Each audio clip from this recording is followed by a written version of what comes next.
Uh, Recording. Here we all go. Good right, here we morning. go. Yeah, good morning. So, Morning, Jeff. Morning, everyone. good morning, good morning, good Grand morning. Rising. Yes, and Happy all that Monday. stuff. Monday Yes. the 16th. Yep. How was the weekend? The weekend was a blur, but it was good. It was a little restful. You got a little rest Yeah, I yesterday, finally didn't got you? some rest. My God, I've been working so much. It was great. Yeah. Yeah, happy for you. Happy for you. So, Yeah. Yeah. um, good morning, everyone. Hope you all had a good weekend. Great to have you join us today. Jeff's going to be live for a second time today. We're live now, and then he's going to be on a show called Archaic. Archaics, Yep. right? Tell the folks a little bit about that. Yeah, it's archaics.com. It's Jason. He's got a really great channel, and a lot of people like him. A lot of people have been telling me that they're excited to have him to see me on it with him because he's kind of like myself. He likes a lot of the ancient esoteric stuff and exposing that our history may not be all that they tell us it is. So we like that one. So Yeah, yeah, that's awesome. That's really awesome. I think it's going to be a yeah. great show. I'll be watching, that's for sure. Again, it's Archaics. You can they're right on YouTube. So, Yeah. yeah, we'll see you there. So, what are the energies this morning? What's happening Well, this the morning? energies today, I mean, it's the moon is trining Mars, and that's going to happen right up till 2:03 p.m., which is kind of an aggressive energy, which kind of goes with some of the things that have been happening in the world lately. And then after that, the moon goes to an opposition of Mercury just about midnight tonight. Now, of course, the times I'm giving are Pacific Standard Time.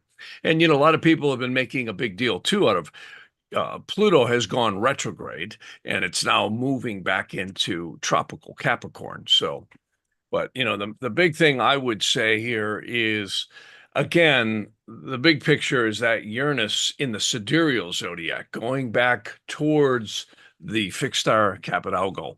And we're hearing rumblings. Look at the news is a buzz right now with the second assassination attempt with Trump.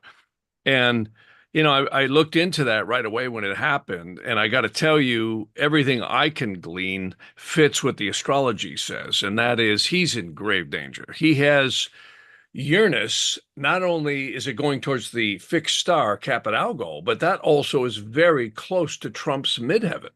So, he's born with a really powerful star on the ascendant, but he's also very close to his midheaven is very close to Kappa Algol. And that may be why he's had such a roller coaster ride in his life. So, I looked into uh, when that happened down in Florida. Of course, the shooter's name is Ryan Routh, and the news is abuzz with it right now. And very questionable stuff. There was a guy named Ian Carroll, as well as many others, who have said that this guy looks more like a CIA asset than just some random shooter. And even the police were saying that it was very unusual that this guy could have gotten into it with an AK-47. How are you going to hide something like that? I mean, it's 80 something degrees in Florida. You don't have a coat you can stick it up into. They're big rifles. And he had stuff hanging on fences, and apparently he cut a hole in a fence and was trying to draw a bead on Trump. And a Secret Service man saw it and, of course, shot at him 4 times. He took off in an SUV, and then the local sheriffs caught him in his SUV going into the next town. Well, interesting enough, Ian Carroll did a really good job. He got all of the social media posts off this shooter, Ryan Routh, before everybody took it down and the government took everything down. But what he found was this shooter, this assassination shooter or assassination attempted shooter, actually was a recruiter in Ukraine, recruiting people in for fighting in Ukraine against Russia. So very questionable background of this guy. And again, this is what I've been saying. The astrology in Trump's chart shows he has Uranus retrograding back to a square to Mars right in the first week of October. Also, he's going to have Uranus crossing over his midheaven, which is exceedingly close to that fixed star, Caput Algol, between now and next spring. So the owners don't want Trump in the White House, and his astrology is very precarious right now. I do not think this is the last attempt we're going to see on Trump. Whether we again, see it on the news like we just did this last two times or not, I think he is really going to be pursued to take him out because they don't want him in the White House at all. This is why they didn't want Kennedy in either, because he was going to change a lot of things that the owners didn't want. So, very interesting stuff here going on. We're witnessing some serious history unfolding as we speak. There's no question about that. Yeah, we sure are. We sure are. And this is what's so important about knowing your astrology, your transits, and your progressions, because you can watch it. You can watch out, right? You and I talk about this all the time, even with you going around town all the time on the motorcycle. When you've got certain progressions happening, you don't ride the bike for good reason. Yeah, and if I do, I'm really careful. At least I'm aware of it. Again, can you alter things through prayer, through awareness, through common sense? Absolutely. I mean, the more we pay attention to the energies around us, the more we're going to react in an appropriate way. And I would tell you, Trump is in a very precarious position right now because he's not going up against Harris here. This is, again, I've always been saying this for the last several years. This is a war between nationalism and globalism. We're seeing it not only in the United States, we're seeing it globally. Literally, we're seeing the whole structures in Europe be rearranged and infiltrated. They're doing this politically, they're doing this socially, they're doing it in all kinds of ways, financially especially. And again, I had mentioned David Webb many podcasts ago. David Webb wrote a book called The Great Taking. And he was basically saying how he knew George Soros. And George Soros, who everybody thinks is like one of the top guys, was actually saying, no, you don't realize how powerful the people at the top of the pyramid are. And again, State Street, BlackRock, and Vanguard might be huge entities that own a lot of things, but you have owners above them, and that's the bankers. That's the true controllers. And that rabbit hole goes really deep. And we're seeing this right now. We're actually we're witnessing the world in a position where globalism and nationalism are at war. And this has happened before. I mean, when you look back at World War I and World War II, these were major power structures that were being rearranged in the world, and the world got rearranged because of them. So we're in it again here. Yep, we sure are. We sure are. Well, someone has an interesting question right away. Jay Henneman is asking, something did happen, excuse me, to Trump before the election. Would it disrupt the election, or would Vance take the lead? I mean, I would assume Vance would take the lead. It's interesting that he mentions that. I was looking at a chart on that, and the real question here is, will Trump get taken out? Will they be successful in killing him? And I would tend to say no based on everything I'm looking at. Trump definitely has some challenging transits, but also Jupiter's in his midheaven right now.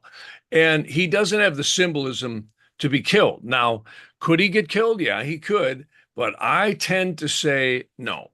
I think he's going to survive it. Now, they could try and kill him once he's in office. He's in grave danger between now and spring. And let me just look at that a little bit more. I'm going to actually cast a chart specifically on that. And, I would have to say, here, hang on, let me just get it in there.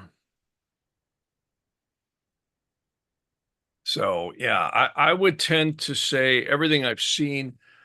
I'm going to see what this chart here says. Yeah, I would tend to say no.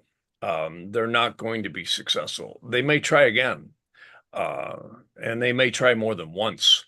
And I said that. I said that even back in July when that first attempt was. And again, there's reports coming out that this thing really stinks to high heaven in terms of the security breaches, what happened, the sloped roof. There's reports coming out that everyone's saying in the Congress and the House that it looks pretty bad, that this was almost like it was allowed to happen.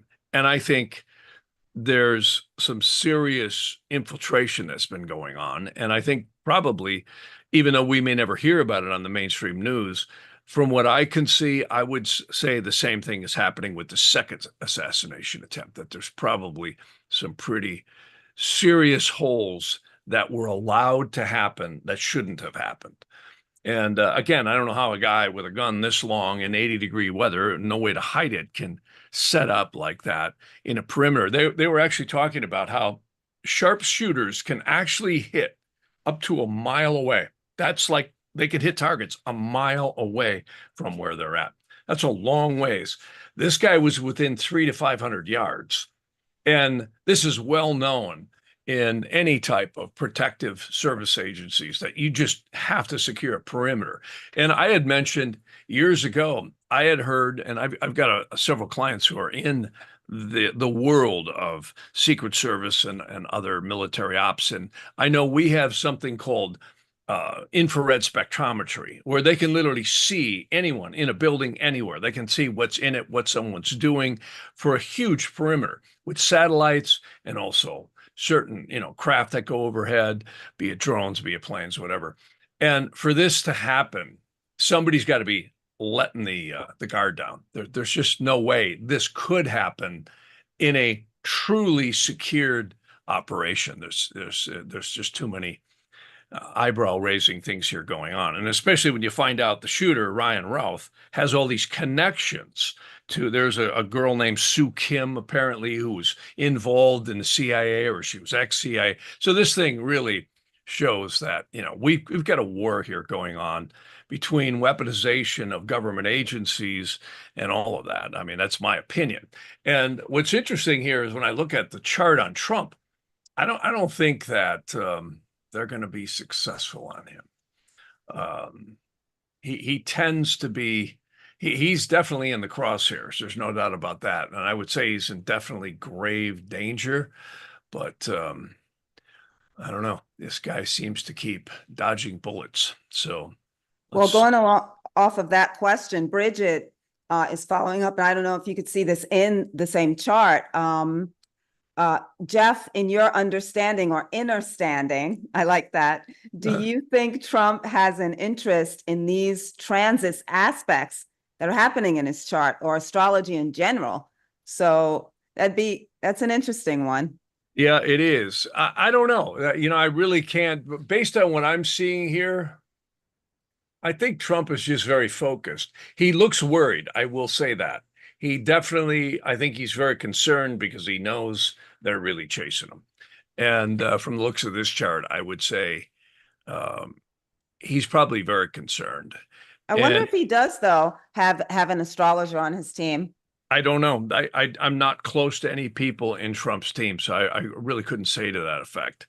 But he should have, I'll tell you that, because if I was there, I'd be telling him, man, I'd be double checking all your security people and have somebody checking them, like 3 layers.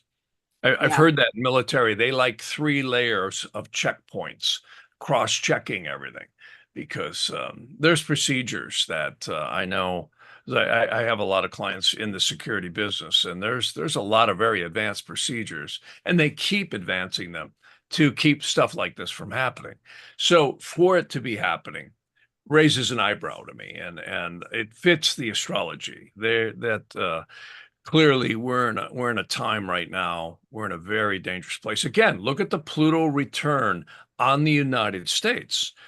And again, for those tropical astrologers out there, yes, the tropical Pluto return happened on the United States actually right when the Biden administration got in, which was back. All of this was happening between 2000 and 2001. But now we're in the sidereal Pluto return.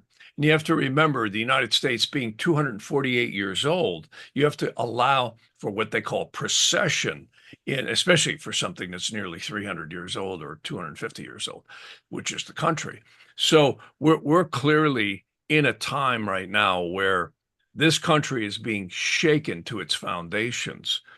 And a lot of news is coming out. And again, the internet has been such a source for people, because you cannot trust the general media. You really cannot. It's corporately owned.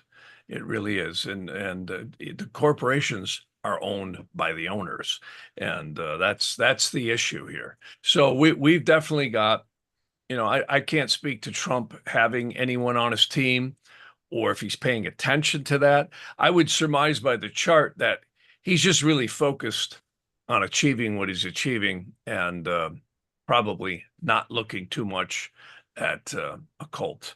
He should. Reagan did. Reagan and many Yeah, he other did. Yeah, he did. many other astrologers had consulted with presidents as well. Yeah. Carol Reiter, actually, everyone talks about different astrologers, but Carol Reiter actually used to meet with Reagan secretly at Nate Nell's, which is right over on Beverly and in Beverly Hills. And they would talk a lot. And I know they were very close throughout his whole governorship. And the rumor is also when he was in the White House. So interesting stuff. I feel like everyone should have an astrologer. Actually, everyone, no matter who you are. Yeah, it's interesting stuff. I'll say Yeah. that. Yeah. Tucker is asking, do you always need special stars for any type of success?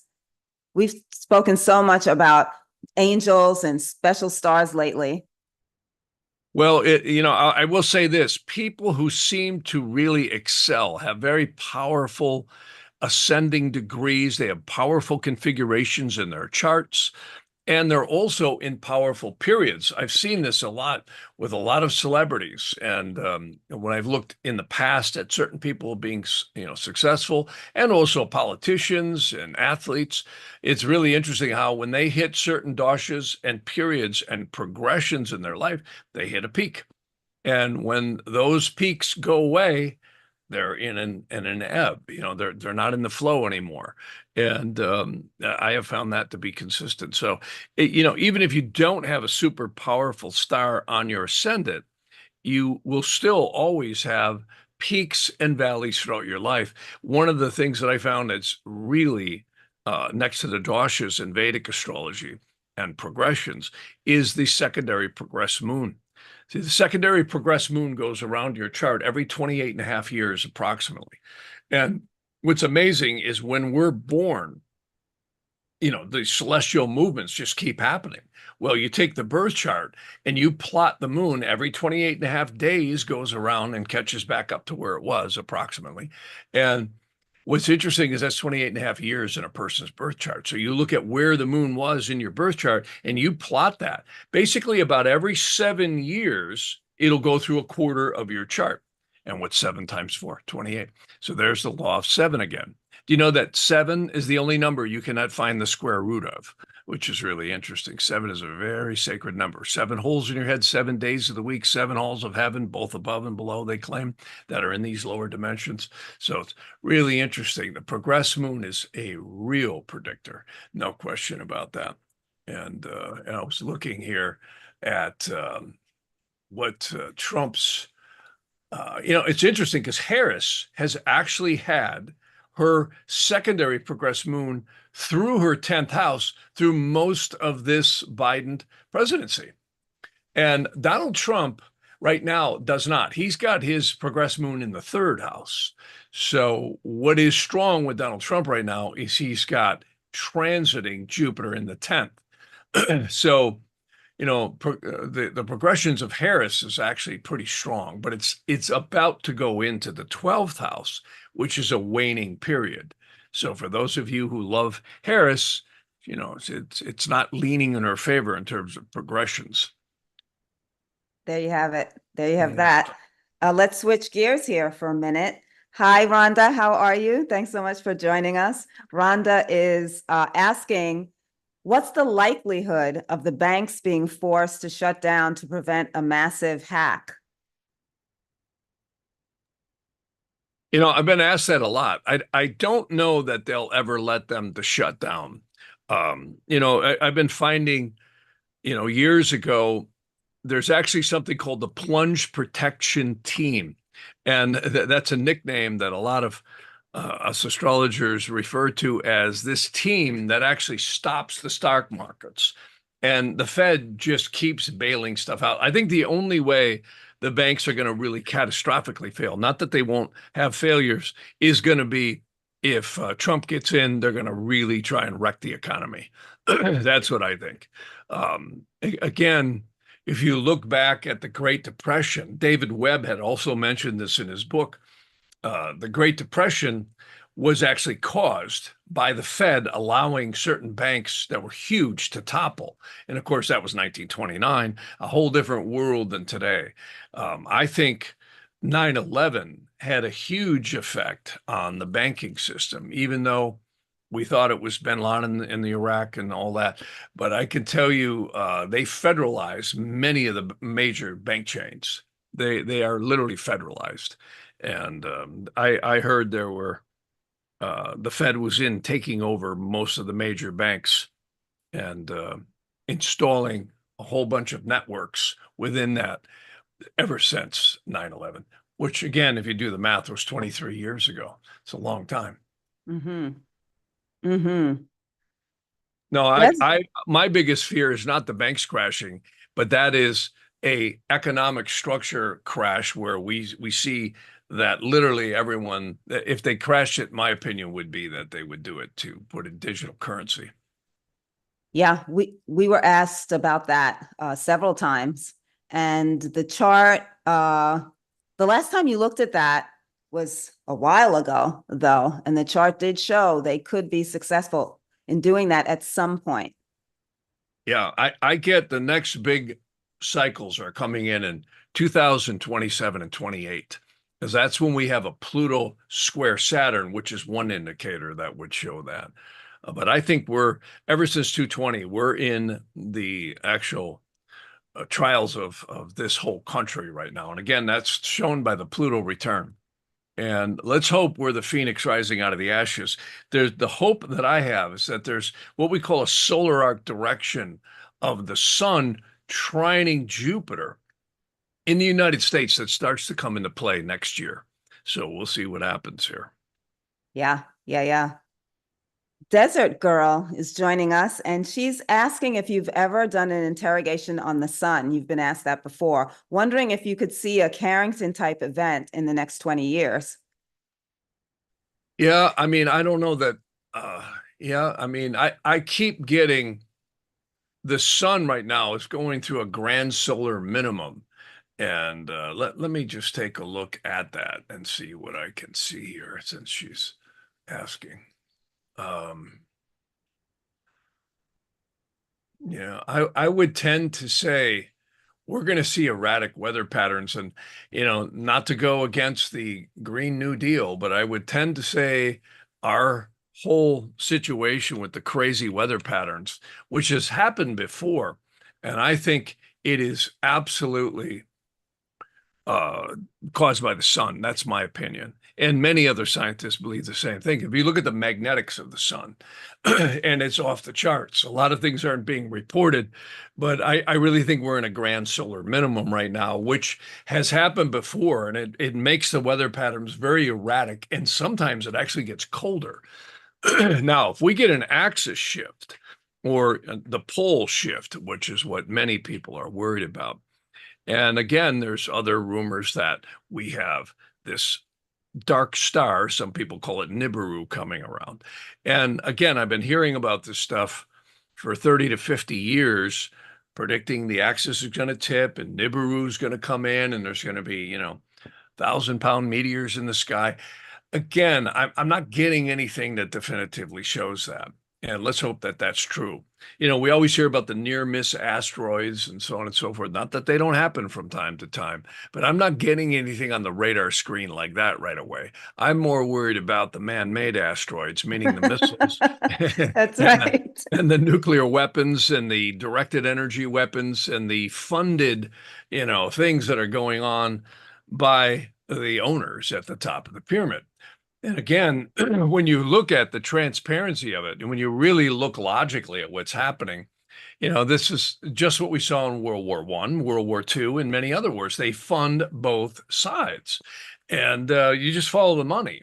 And look at Iran, how much it has had flow of income, and it's now, funding a lot of these terrorist organizations, and a lot of innocent people die on both sides as a result of this stuff.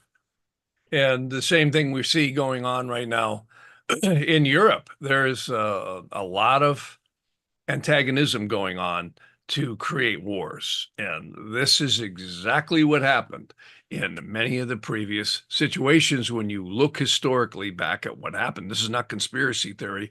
There's been a lot of documentation to prove it. Absolutely. Absolutely. Absolutely. So that's my take. I mean, anything could happen. Anything could happen. And the other thing is, I always say, remember, divinity is above astrology. Astrology is really accurate, but not to negate it. I would say that divine intervention is always a possibility because remember, creation rains down. Again, I always show that diagram, and I'll put that back up here again because it's really good to look at. And I use this diagram a lot because it shows an awful lot of what's happening. If I can find it here, and I don't know where the heck I put it here. Where is it here? You know, I don't know what the heck I did with it. It is totally missing here. But in any event, I'll stop sharing until I find it. But yeah, I would tell you that creation or divinity, God, whatever you want to say, is far above astrology. But astrology seems to play out because it is the you could say mechanics of what is going on the lower physical plane, and it seems to be karma being played out. Yeah, I'm taking a look here to see what the heck I got here, and not finding it. So Yeah. Yeah. Well, let me shift gears for a second. I want to bounce back to Rhonda again. She has an important question here. She's saying, when I was a small child, my father had an astrologer do my chart. He said this about me: if she survives to her 60th year, she will do very well. And Rhonda's asking, what type of technique is this? And she's saying, by the way, my life was difficult and I'm 60 years old now. Now, Jeff, you always say when we turn a certain age, so Rhonda's 60, she's really in her 61st year, correct? right, yeah, you Right. round So up. you Yeah. survived it, Rhonda. There you go. So, but what technique might he have been using to have said something like that, or what? We don't know what he was really seeing there. Yeah, without seeing our chart, I wouldn't be able to tell. But I can tell you this: there are time lords called doshas. There's also things called zodiacal releasing, and also there's progressions. There's various types of progressions. There's solar arc directions, and then there's also secondary progressions. So you can usually see pretty clearly when things shift for people's lives. In Vedic astrology and also in Nadi astrology, there are time lords that you can actually see when real shifts happen. I see this a lot where people have very difficult early lives, and at a certain point in time, they'll hit a dosha, which is a time lord, or a progression in the Nadi astrology, and things open up for them. They open up a lot. So yeah, that's exactly how. And again, without seeing her chart, I couldn't, you know, comment on exactly what he saw, but it's very likely to have been a dosha or a progression. Like, here's a good example. I've seen people who live a life of quiet desperation, and then they'll have a progression coming over their ascendant or midheaven, which totally alters the life. Totally alters the life. Right. Right. Thank you, everyone, for all this interaction. This is just awesome. I think it's just great. This is what the lives are all about. Tucker is with us again, asking, from your knowledge, Jeff, of history, how many countries survive a Pluto return or have survived a Pluto return? Well, they seem to be really drastically changed afterwards. I mean, one of the best known ones, of course, is Rome. It actually had two Pluto returns. The first Pluto return, it survived, but it changed a lot. The second Pluto return is actually when it was destroyed or divided, it lost all its power. So they're powerful. The thing you have to balance here is no two entities are ever alike. Nothing's exactly the same. And, with astrology, you can see these cycles, but everything's going to be individual depending on what it is. And I think the United States is a tough one to completely destroy because, they've always got to tyranny cannot happen with the Constitution and the Bill of Rights. Why? Because it's designed exactly to counteract that. And I encourage anybody to take a look at the Constitution and the Bill of Rights. It's pretty amazing because it gives people freedom, freedom of speech, freedom to bear arms, freedom to do this, freedom to do that. And you have inalienable rights that, were put in there to exactly counteract exactly what we're seeing in the world, which is tyranny. And you got to remember, monarchs, if the king didn't like you, you could literally be whipped in the square. They put you out like a Hunchback of Notre Dame. It was horrible what had happened to people for a long, long time. And I think the Constitution is really sacred. I really do. I encourage anybody to read it. And the more you read it, the more you realize, wow, these people, not only were they intelligent, but they were really aware of human nature. And so why I bring that up is because when you look at the Pluto return, it's either, you got to remember, Pluto returns either destroy and recast or they transform. And I don't know how, they've been getting away with skirting. In fact, 9/11 was an interesting thing because the Patriot Act allowed the government to skirt around many issues in the Constitution and freedoms. All they have to do is declare you a terrorist or declare you some threat. And of course, we saw this during COVID. A lot of people were censored, taken down, all kinds of things. So it's easy to short circuit these things, but to short circuit it all is not easy. And that's why this Pluto return on the United States, it's not going to be easy to completely destroy the United States unless, of course, you just blow it all up. And I don't think that one's going to happen too easy because the United States is pretty well protected.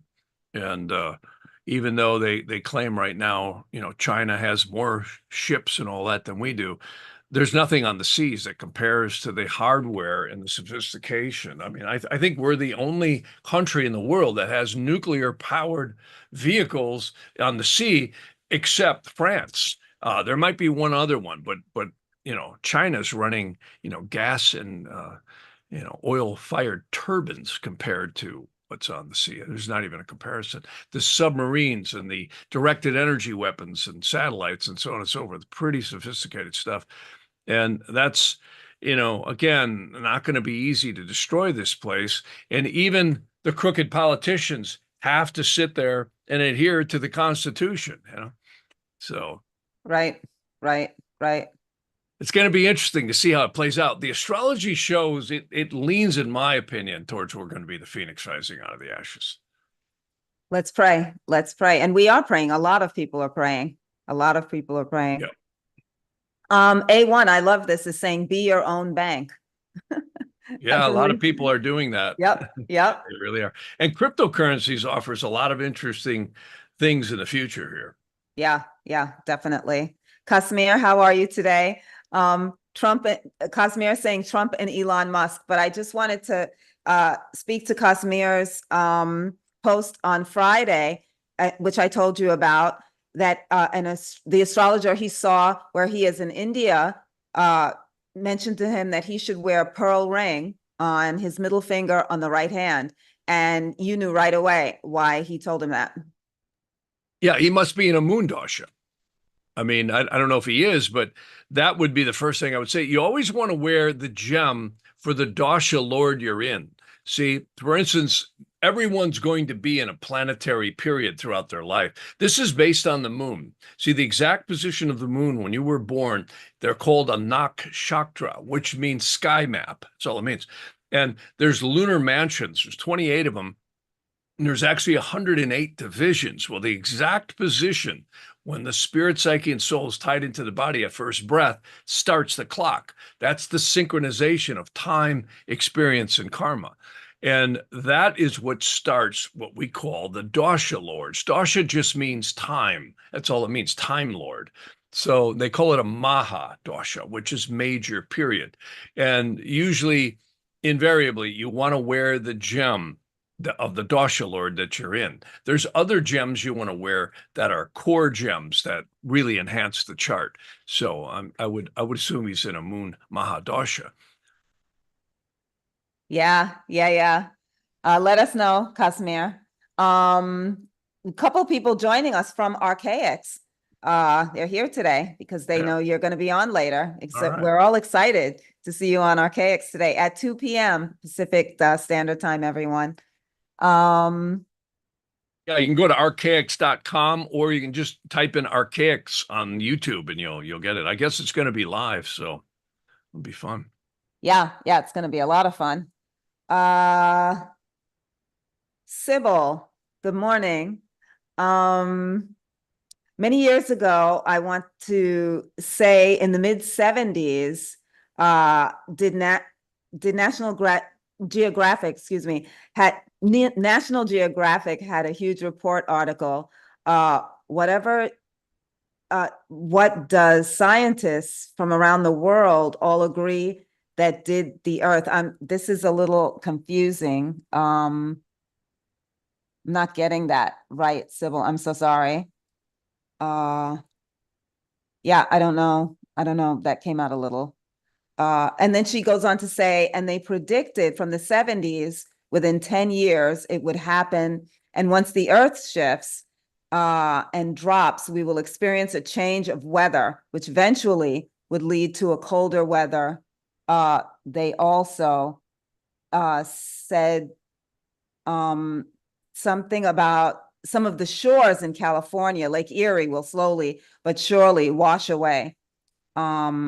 Yeah, I'm sorry, that just was written in a couple of different chunks there, and it got a little confusing. I don't know if you grasped anything from that, Jeff. Sorry, that wasn't Yeah, clear. I mean, I always go back to it was I think 1977, 1976 or 1977. I had a friend of mine. He owned a theater, right? He says, "Jeff, you got to come in and see this movie." It was called The Late Great Planet Earth. It was narrated by Orson Welles. Of course, everybody knows who he is, Citizen Kane and all that.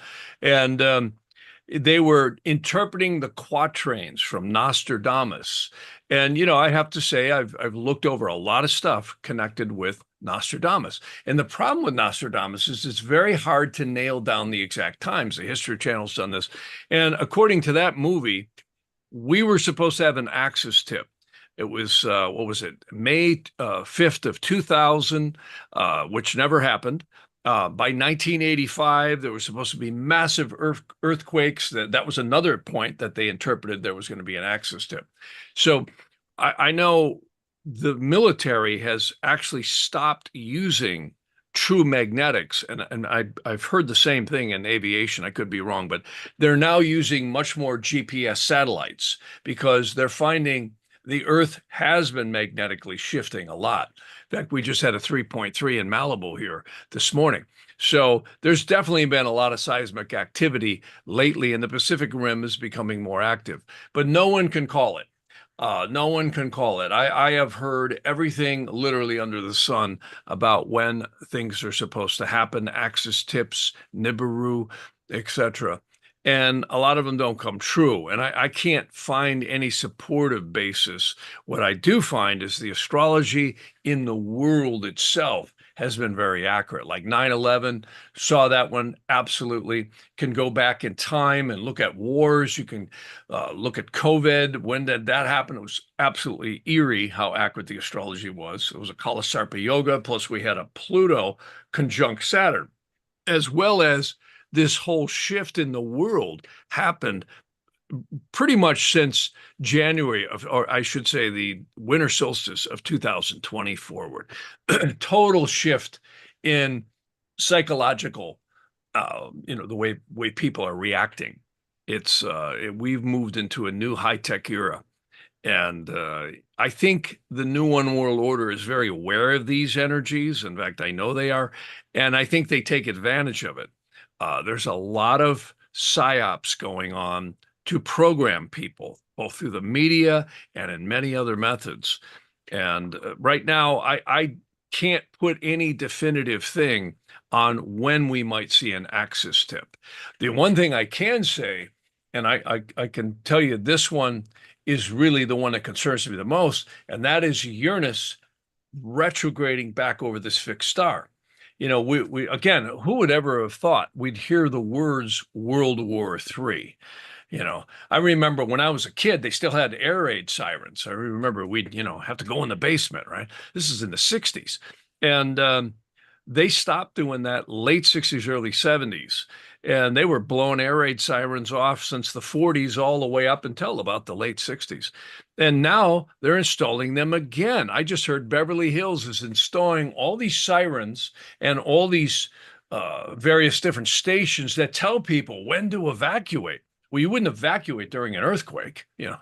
So No, no, yep. it's very questionable what's going on right now. And the mindset, I'm more concerned again about the human world than I am about the celestial world. Not that I'm not concerned about the celestial world, but from everything I can glean, we're more in danger of funded and generated chaos on the earth right now than from the celestial impacts. So let's hope that that's not the case, but it's where we're at. So I can't come up with anything definitive that would say, oh, we're going to have an axis tip. A lot of people do, a lot of intuitives and psychics are predicting certain things, and they may or may not be right. But I'm seeing more of the human world being the cause of problems than the celestial world.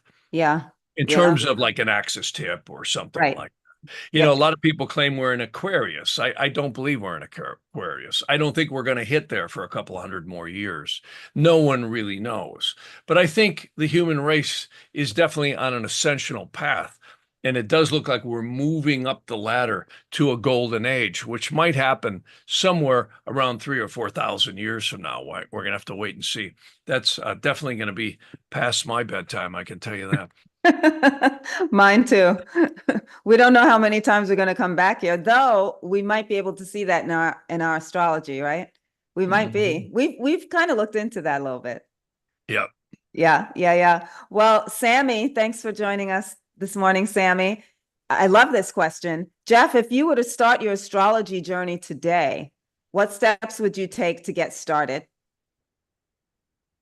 Well, that's a good question, because I'm never not studying, and I'm always getting new books. I got to say, I'm studying some stuff right now in Nadi astrology. There's a lot of translations that are being rehashed in some of the older stuff. And this really connects in with the Vedantic, the Rig Veda, the Puranas, and some of the Buddhist stuff, which is very fascinating.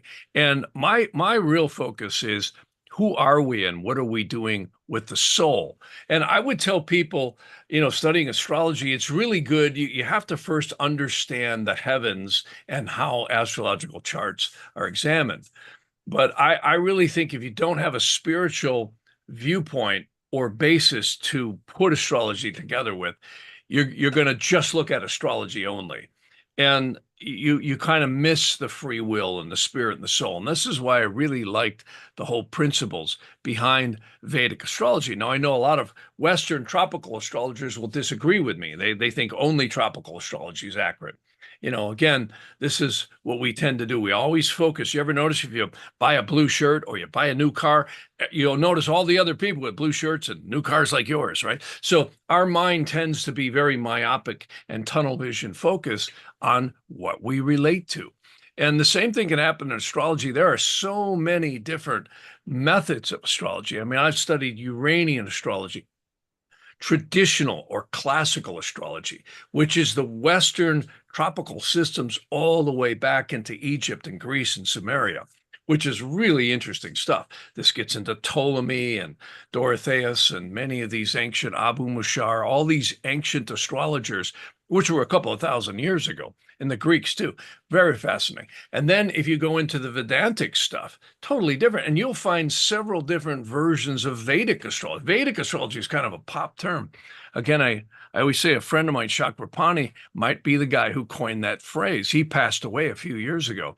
He said, Americans are never going to know what Jyotisha means, so we'll call it Vedic astrology, and it stuck. And it was kind of a term that meant attached to the Vedas, which is the texts that are quite profound in the whole Vedantic literature. And there's a lot of them. There's the Rig Veda, the Arjuna Veda, all kinds of stuff. And that stuff is amazing because it looks at who are we as souls having a physical experience. And some of the old rabbinical stuff too is amazing because you start to find astrology is the matrix that the soul energies are transmitted through, rather than astrologers' modern view, for the most part, is, oh, the astrology is us. No, I think it's the absolutely backwards. I think the astrology we came in on is a result of us, where the soul is at, where consciousness is at, where your level of experience on the physical plane is at. And the Rosicrucians were really interesting, Max Heindel and many other people. That's what I mean. There's so many types of astrology. It's almost like a labyrinth to navigate, to study. But I would say traditional astrology is good if you want to pursue the Egyptian path. I love interrogation astrology, one of my most used tools. Also, Prashna. Prashna is the Vedantic version of what modern astrologers would call horary and interrogation. You don't need a birth chart, you just ask a question. And of course, that is something I use every day. And it blows my mind that the universe is an interactive consciousness with us. And it really is. It literally, it's mind-boggling how someone can sit on the other side of the world, ask a question. I can cast a chart and actually see. I mean, Ella, you've seen that too. And I've had so many people. Like my son, they're stock trading right now. And he asked me about a certain question. Would he make money on this stock? Okay, random. I didn't know he was going to ask that. And I said, yeah, you're going to make money. And he did. He made a lot of money. But the problem was, I said, stay in. And he jumped out early. He panicked. He would have made twice as much had he stayed in. So interesting stuff. Well, that's where our free will jumps in right then, right? Right. Yep. Free will is totally there. Yeah. So we're living in an interactive conscious matrix is what we're doing. In fact, again, I always go back to Carl Jung with the book Synchronicity. Very interesting.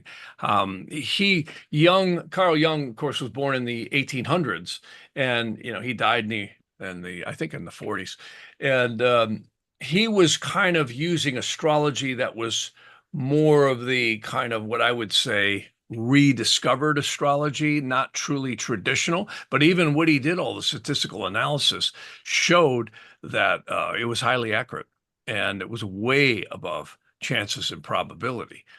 So interesting stuff. Any books, though, you would recommend, Jeff, for someone just starting out? Well, if you're just starting out, the traditional stuff is deep. I really like Bonatti is one of my more favorite. That's a man named Guido Badi. He lived in the 12th century, in the 1100s, actually, and he was in Italy. It's the books that I have are pretty thick. There's 2 volumes. It's like 1,600 pages, and it gets into all of that.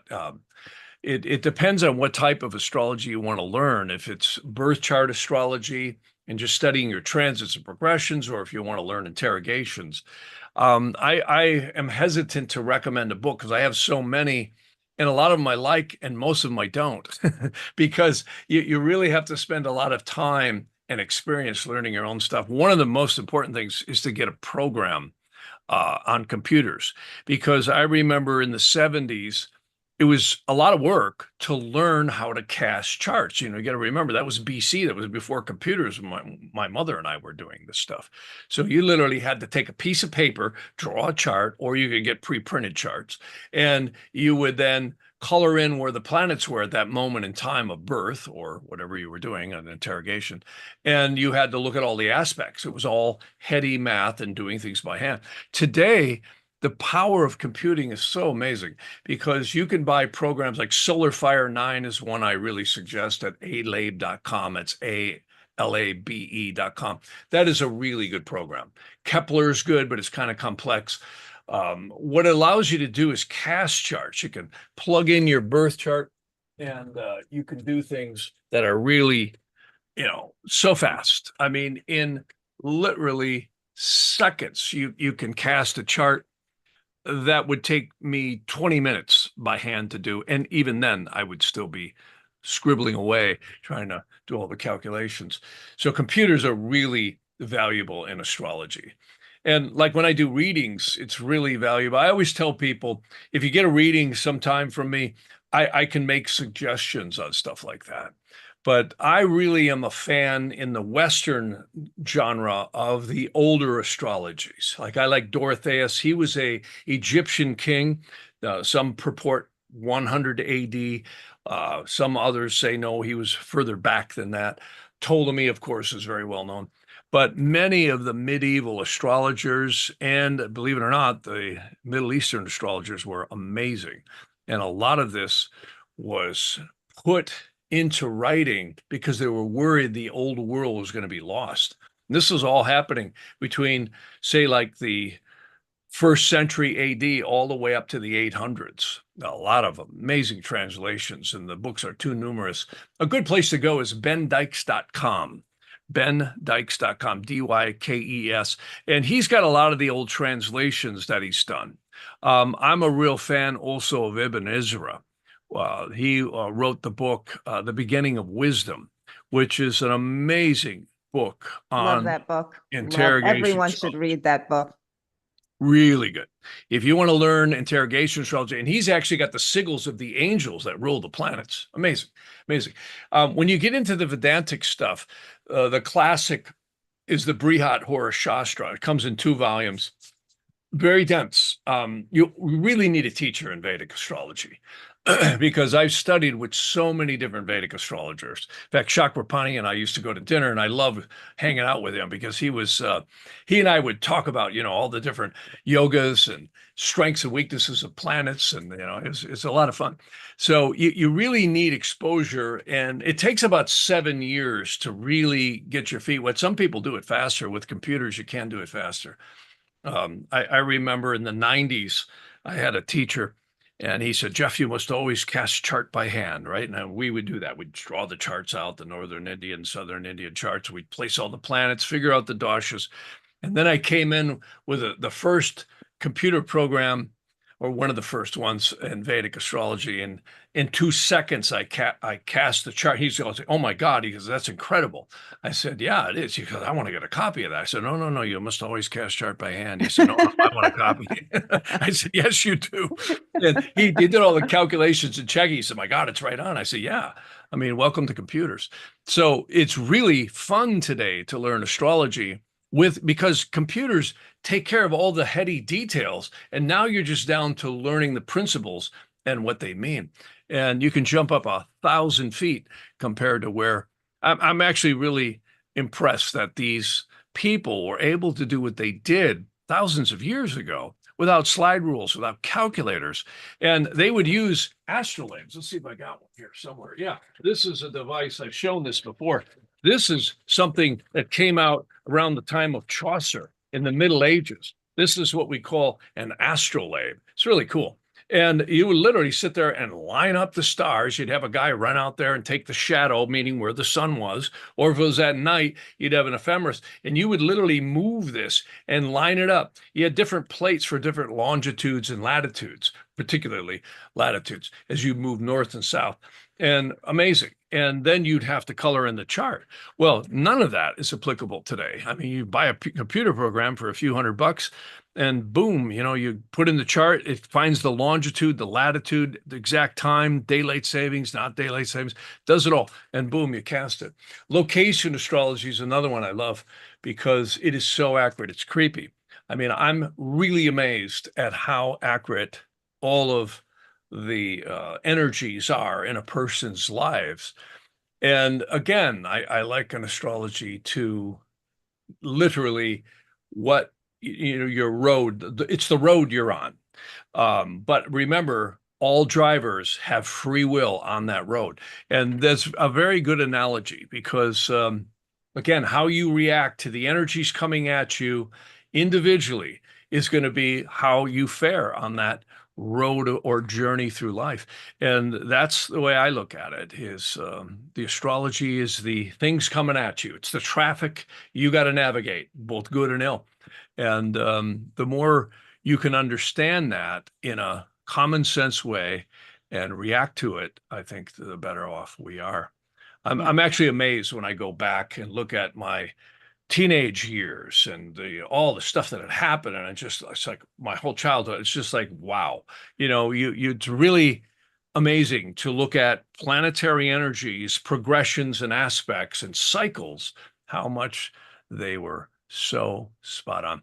It's like you, Ella, remember I told you, you said, I'm never going to move. I said, you're going to move.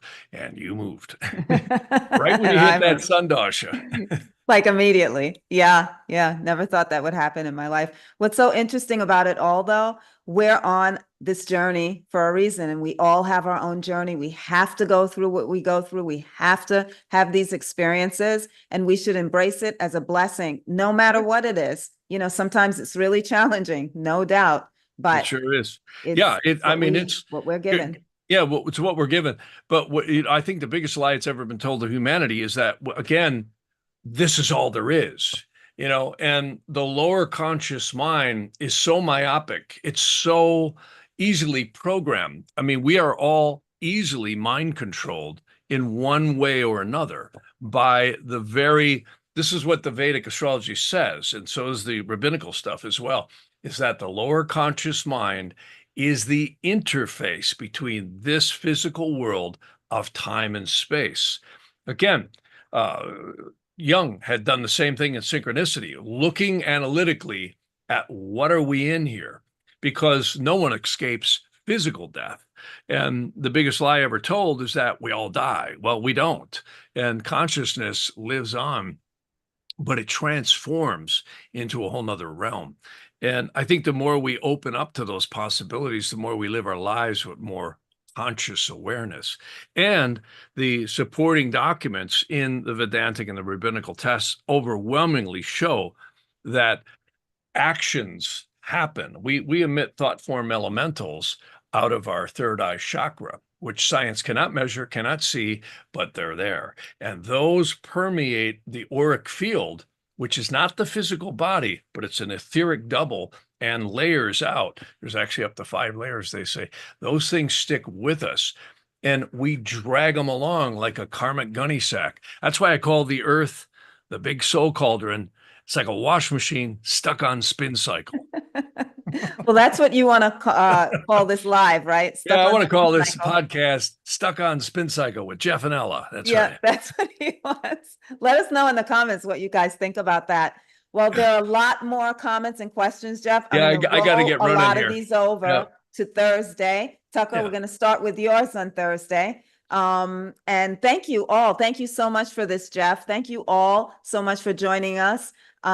It's Monday, so have a beautiful week. Stay positive and